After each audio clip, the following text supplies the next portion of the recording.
Welcome to the first of a two-part series on measuring the performance of the economy.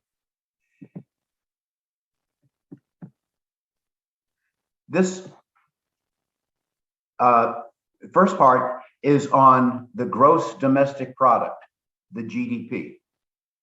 Now, take a look at this circular flow model here. This is exactly the way that I would draw it on the board if I were actually giving you a lecture, a person-to-person lecture in class.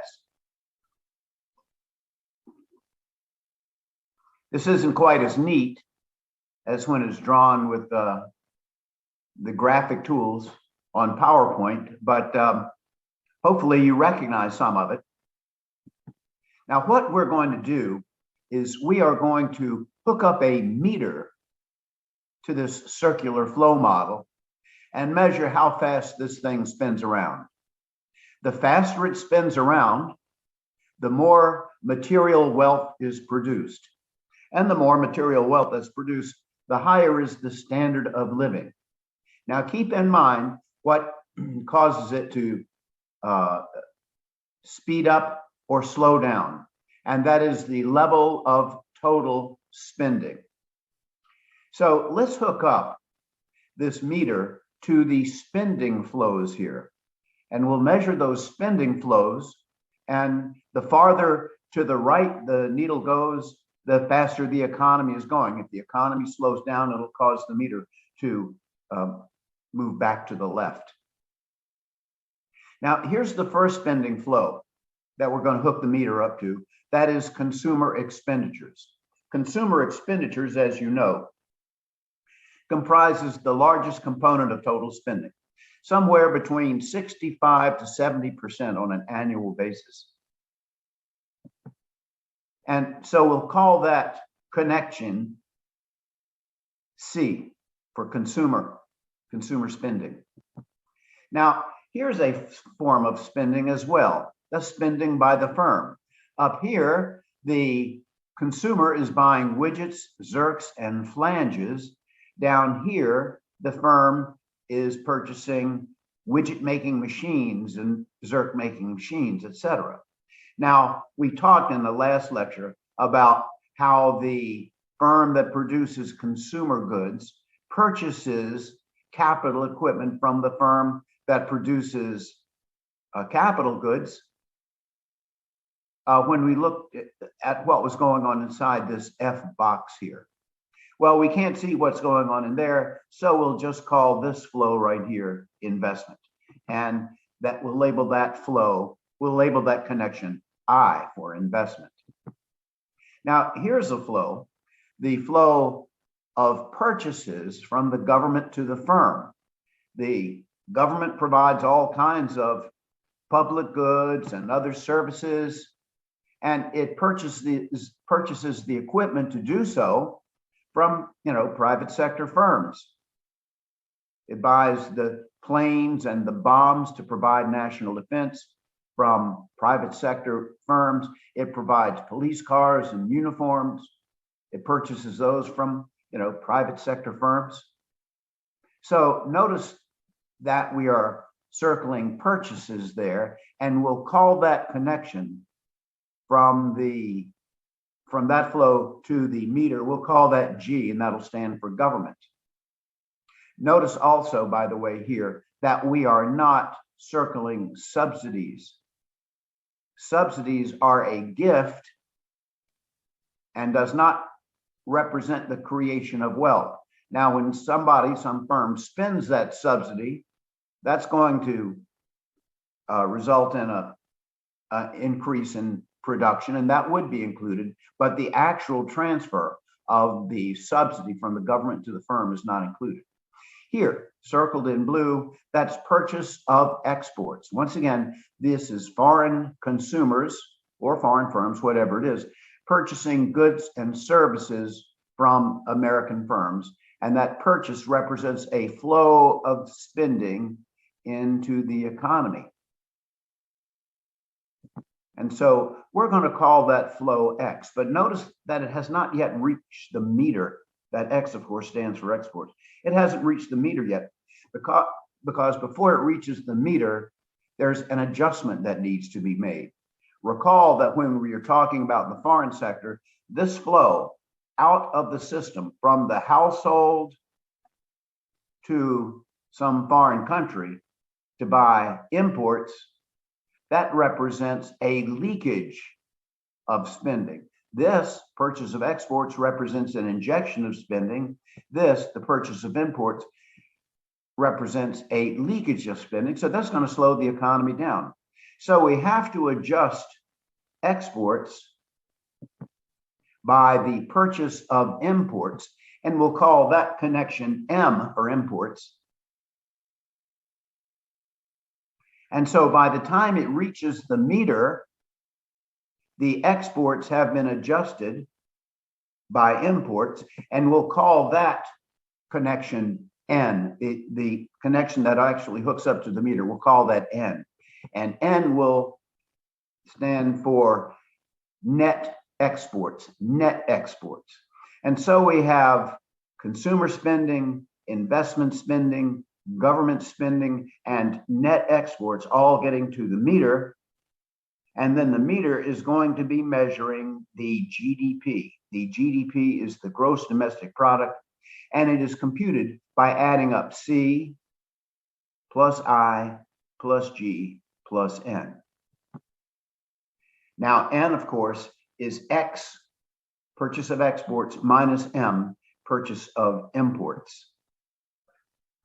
Now, the GDP, the gross domestic product, is the broadest measure of economic performance. There are other measures. There's net domestic product, there's national income, discretionary income, and all of that.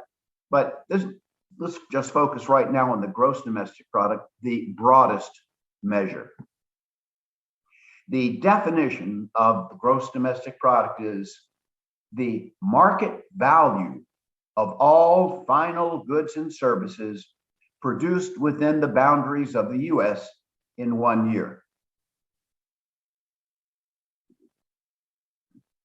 Let's break that definition down because it's loaded with implications, and let's see what they are. First of all, look at this term, market value. You'll notice that the gross domestic product measures the market value of all final goods and services. Now, there are two important implications of this term, market value. First of all, is that the market value provides us with an objective measure of the value of a good or service. How valuable is that computer you're looking into right now? You might say, oh, it's very, very valuable. Somebody else says not very valuable. Well, you might have a different opinion on how valuable it is. Whose opinion do we use? Do we use yours? Do we use mine? Do we use some other guys? Do we use the president's opinion? No, we don't use anybody's opinion. We use the market value. The amount that somebody pays for it is by definition the value of the good or service. So that is our objective measure, the market value, the value at which the good or service was purchased. So it's not a function of anybody's opinion except the guy who bought it. He knows how valuable it is to him, and that's how much he was willing to pay. Now, secondly, the market value serves as a common denominator, making all goods and services additive. Notice here, by having a common denominator, we are not burdened with the apples and oranges problem. Now, what the heck does that mean? There's an apple and there's an orange. Okay? Two different products. They cannot be compared. They are not additive. You can't add up, I'm sure you've heard this expression many times before, you can't add up apples and oranges. Now, if the economy only produced one product, let's say widgets, we wouldn't need to use the market value to compute the GDP. We would just add up the number of widgets that were produced, and that would be the GDP, 10 widgets, 20 widgets, 25 widgets, 1,000, whatever it is. So the GDP would be expressed in terms of the number of widgets that were produced. If in year one, for example, the economy produced 10 widgets, and in year two, it produced 12 widgets, we could easily see that the economy grew, in what direction, and by how much. In this case, it's 20%. But what if the economy produced, say, two products? It produced houses and paper clips. These are the two products that the economy produces, let's say. Now, in year one, the economy produced 10 houses and 90 paper clips. If we simply added up the units of output, as we did when we had one good, then the GDP would be 100 units. Way to go, economy produced 100 units of output, 10 houses and 90 paper clips. And in year two, let us suppose, the economy produced 60 houses and 30 paper clips. Now, if we simply add up the number of units of output, you'll notice that fewer total units of output was produced. 90, from 100 to 90. Now, does that suggest that the economy did worse in year two than in year one? Did the economy shrink? Well, you can't really say that, because notice that although it produced 30 fewer paper clips, it produced 50 more houses. So you couldn't really say the economy shrunk, even though the GDP, measuring it by adding up units of output, did go down from 100 to 90. So the answer is no, the economy didn't shrink. By most standards, as a matter of fact, by every standard I can think of, the economy grew. So we can't add up houses and paper clips, just like we can't add up apples and oranges. But houses and paper clips have a common denominator that makes them additive. And that is, they both have a market value. So we can just add up the market value of those goods rather than adding up the units of output. Now notice the second expression in this definition, goods and services. Now what does that mean? Well, as I've already pointed out, it means that transfer payments and subsidies do not count. They are not counted in the GDP. Transfer payments and subsidies are gifts from the government to either a household or a firm.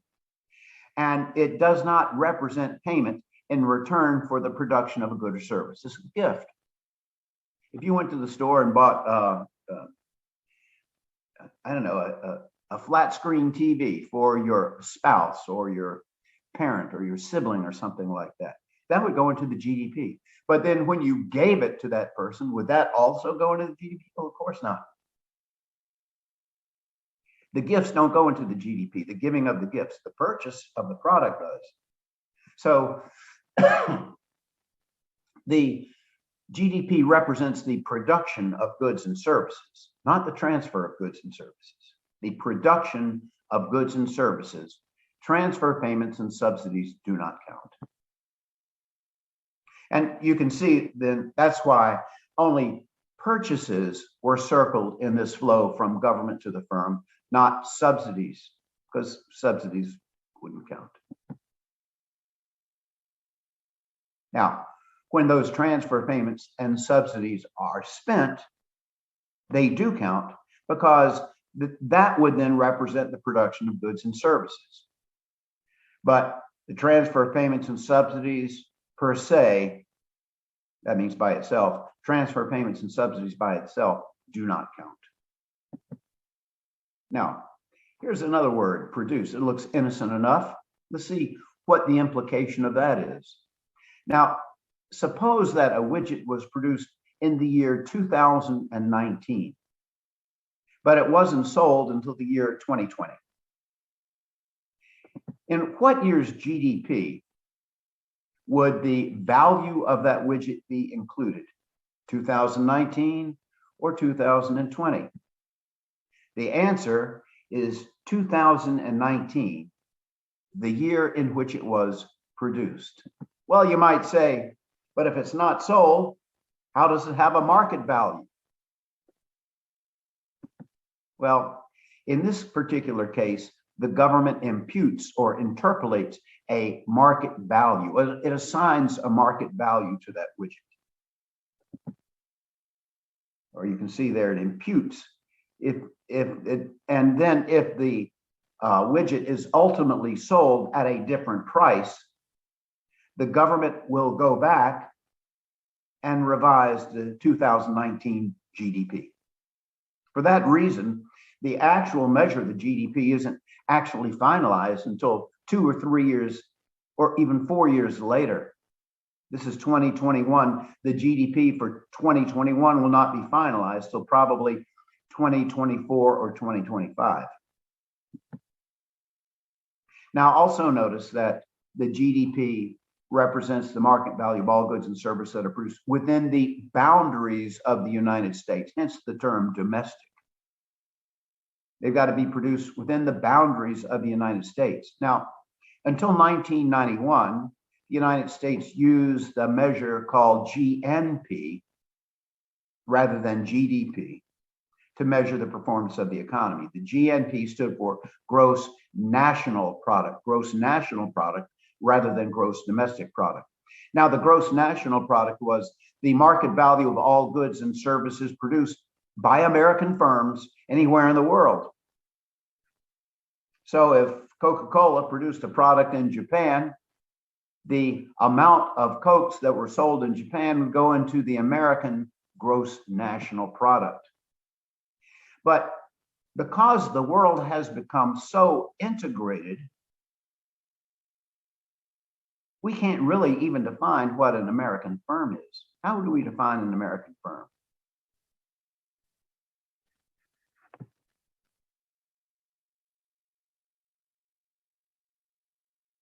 Let me go back here. Sorry about that. How would we define an American firm? Is it a firm that has an American name? You know, like General Motors? That's pretty American sounding. General Motors or US Steel. That sounds very American. But, you know, and Toyota, that sounds very Japanese. Mercedes, that sounds very German. Volkswagen, that also sounds German. But just because the sound of the name doesn't make them an American or a Japanese or a German firm, you know, I don't think that's a good indicator of the nationality of the firm. Maybe it's who owns it. Do Americans own it? Do Germans own it? Do Japanese own it? Who owns the firm? Well, at any moment in time, you don't know, because all of these firms are corporations and their stock are bought and sold and traded every day in stock markets. For those three I mentioned, on the New York Stock Exchange. And so at any moment in time, we don't know who owns them because these shares are being traded back and forth. So at some moment of time, who owns them? Do mostly Americans own them or mostly Germans? Yeah, well, we just don't know. So it's just too difficult to assign a nationality to a firm. So therefore, what we do, we say, well, we're going to measure the amount of goods and services produced in the United States, irrespective of who owns the firm or what the firm sounds like or where the national headquarters are. So therefore, the automobiles produced in the United States by Toyota, that goes into the gross domestic product of the United States, because this is within the boundaries of the US. Now, keep in mind, that's going to put Americans to work. It's going to provide Americans with incomes. And that's going to, and they're going to be, and they're producing a product that's going to be purchased and consumed by Americans. So the gross domestic product replaced the gross national product as the measure of economic performance. Now, finally, let's look at this term final good. You will notice that only final goods and services are included in the gross domestic product of the United States. Are there some other kinds of goods and services? Well, yes. In this context, we can identify two categories of goods: final good and an intermediate good. Now, you know the term intermediate. We've already dealt with that. That's in the middle. Remember, financial intermediaries or middlemen. Well, an intermediate good is one that is not a final good. That sort of makes sense. But that means that it is purchased with the intent of being resold. It hasn't reached the final consumer, the ultimate consumer. It is purchased with the intent of being resold. And the final good, therefore, is one that is purchased by the ultimate consumer. Now, this consumer is going to consume it and use it up. Now, I might just add that maybe the consumer doesn't use it totally up, and he might want to sell it as a used good or something like that. And that's fine. But if we go back to this word right here, produced, we can see that because it was not produced, the sale of a used good does not count in the GDP. The sale of a used good doesn't count. So when the ultimate consumer, ultimate in this context means last in line, buys it off the showroom floor or buys it off the retail store rack or shelf or whatever it is, that is considered being purchased by the ultimate consumer, and therefore that sale will be included in the GDP, but not the sale of intermediate goods. Now that may sound a little bit confusing, but I'm going to clear that up for you right now. So by the ultimate consumer here, we mean the last in line. That means the last guy to buy it. Okay. So the sale of intermediate goods are excluded from the GDP. The sale of intermediate goods excluded from the GDP? Yes, it is. The question is the sale of intermediate goods excluded from the GDP? And the answer is yes. But watch this. Is the value of intermediate goods excluded from the GDP? The answer is no. Now that may seem confusing to you, and I can understand that, but I'm going to clear it up right now. The value of each intermediate good produced is included in the value of the final good. So if we just include the sale of the final good, we're including the value of everything that was produced in the middle. And therefore, to count the value of each intermediate good would be committing the economic sin of double counting. That's just a phrase, double counting, because it really means multiple counting. But sometimes economists just call it double counting, and that could mean triple, quadruple, quintuple counting, etc. And we'd be double counting those intermediate goods because the value of those intermediate goods are included in the final good. Now, this will become clear once we run through this little example. Let's consider this product, a wool herringbone sport coat. Now, this wool herringbone sport coat is going to go through several stages of production before it is purchased by the ultimate consumer. Let's check out those various stages of production. And ultimately then, this coat has an $800 price tag at Brooks Brothers, let's suppose. And that's the price tag, and that's exactly what the consumer pays, the ultimate consumer, that's what he pays. And therefore, that $800 is the market value of the coat. Now, it doesn't matter if you pay $800 or not. That point is moot. It may not be worth $800 to you, but that doesn't matter because there is a guy that purchased it for $800 and it was worth it to him. Because if it wasn't worth it, he had the right not to purchase it. So it must have been worth it to him. Now, I have one exactly like this. Matter of fact, it's Brooks Brothers too. exactly like it. I didn't pay $100 for it. I think I paid $6 for it because I got it at Value Village. And as a matter of fact, if I remember correctly, it had a yellow tag that day, so I got 50% off. So anyway, I got a good deal, but that didn't count because I was buying a used good. Now, I might just add that the sales clerk that sold that to me, that person that facilitated the sale of a used good, that person's output goes into the GDP. Now, let's examine the value of the intermediate goods that are produced at each stage of production. So let's check out the intermediate goods that are produced at each stage of production here. And you'll see why the sale of intermediate goods needs to be excluded from the GDP, but the value of intermediate goods are included. Okay, so here are the stages of production.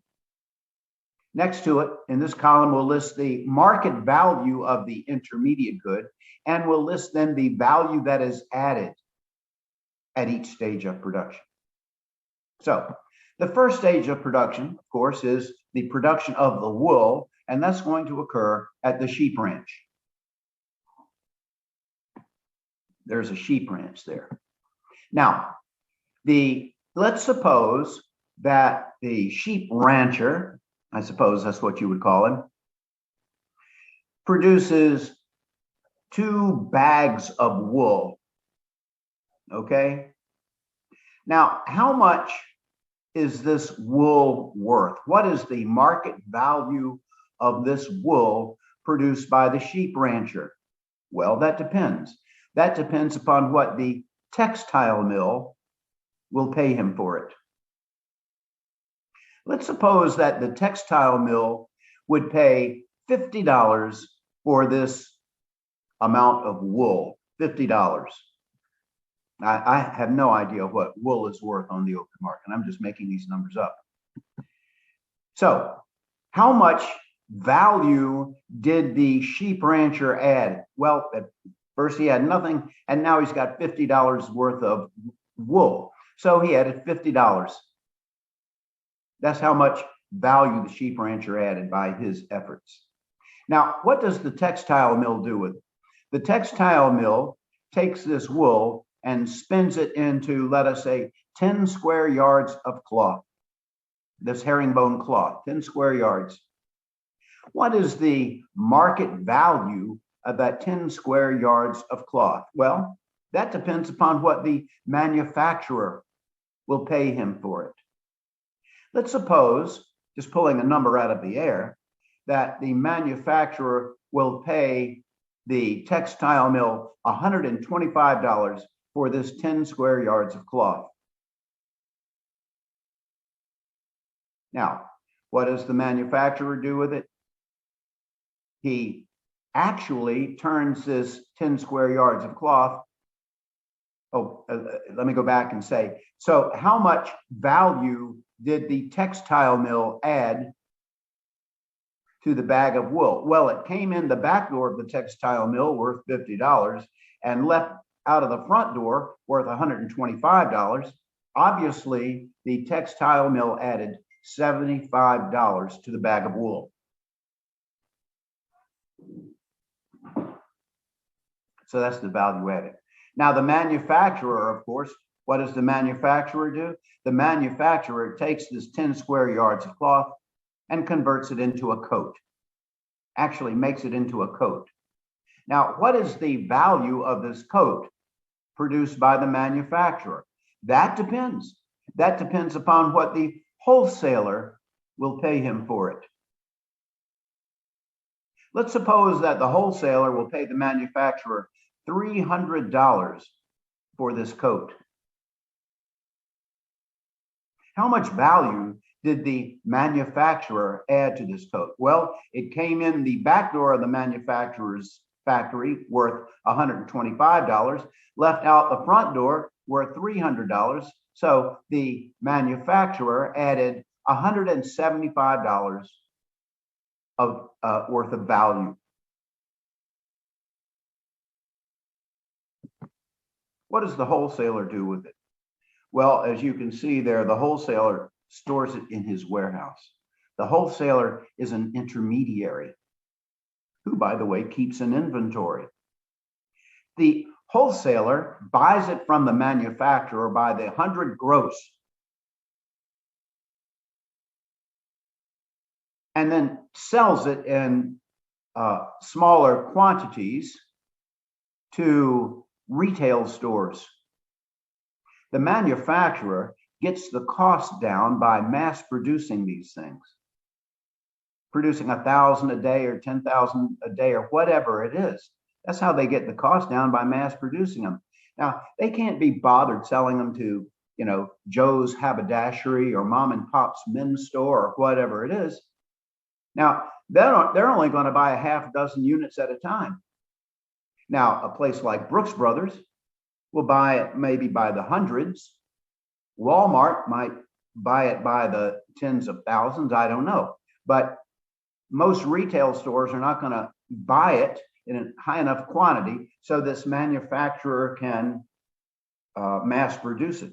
So the manufacturer sells it to a wholesaler who will buy it in these mass quantities and store it there in his warehouse, and then parcel it out in smaller units to retail stores.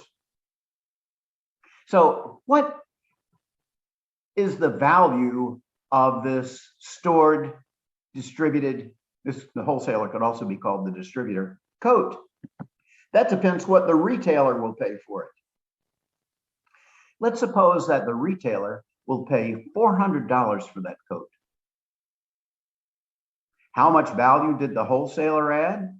Well, the wholesaler didn't change it any at all, not physically, but he did add value. He did create wealth because he provided a service.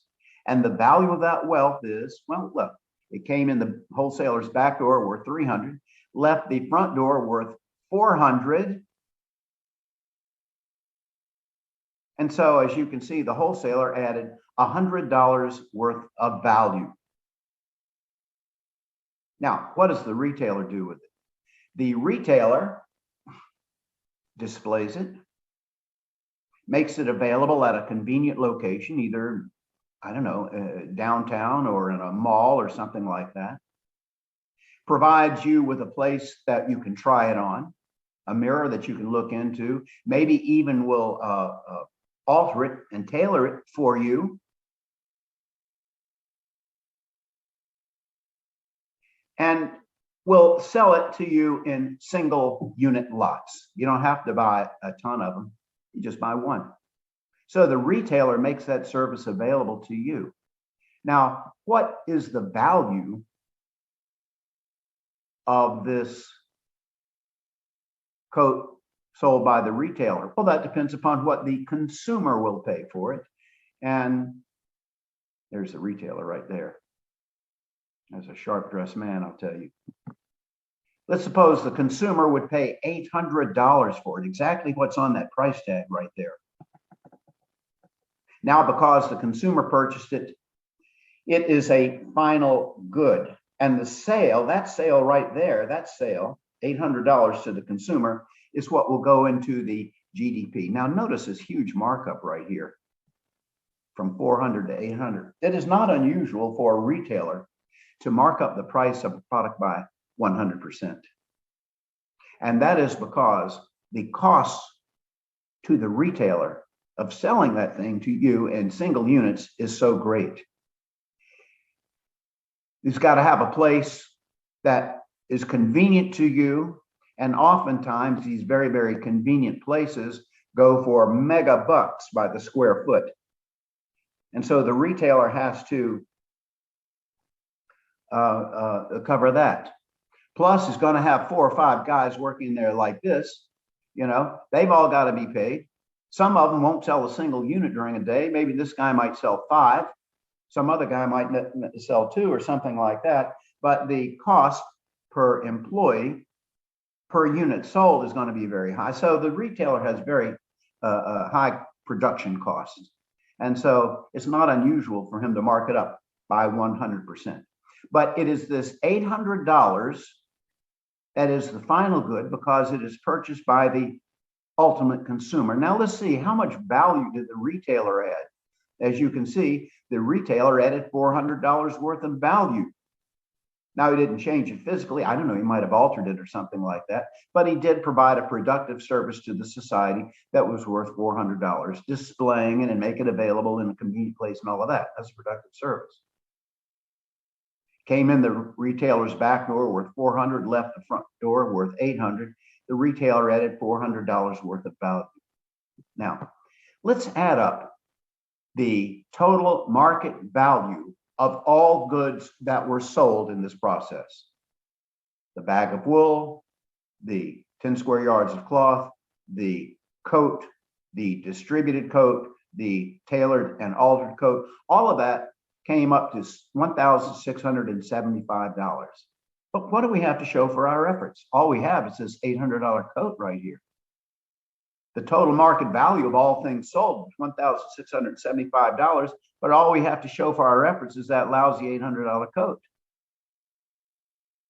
What's going on here? Well, obviously we're double counting because we included the value of what the sheep rancher produced here, but notice the value of what the sheep rancher produced was also wrapped up in what the textile mill produced. So by the time we get there, we've counted the value of what the sheep rancher produced twice. Now here, the value of what the sheep rancher produced is also included in that $300. So by the time we get here, the value of what the sheep rancher produced has been counted 3 times, 4 times, 5 times. We still call it double counting. But what happens if we count it only once?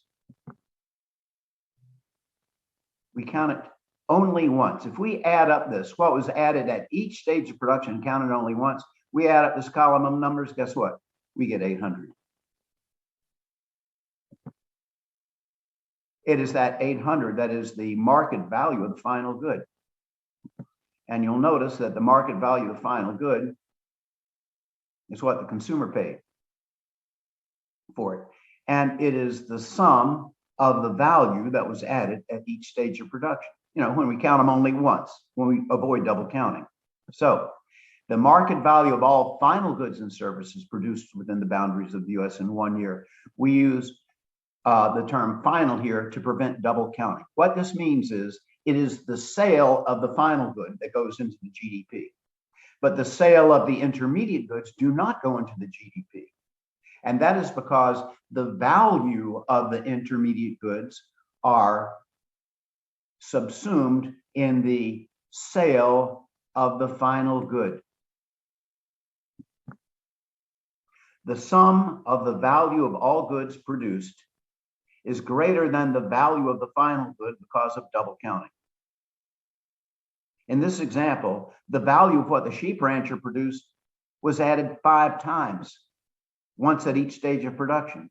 However, the sum of the values of what was produced at each, that should be each, not teach, stage of production is equal to the value of the final good. So that is the end of this session, but don't wait too long before watching part 2 of this lecture on measuring GDP.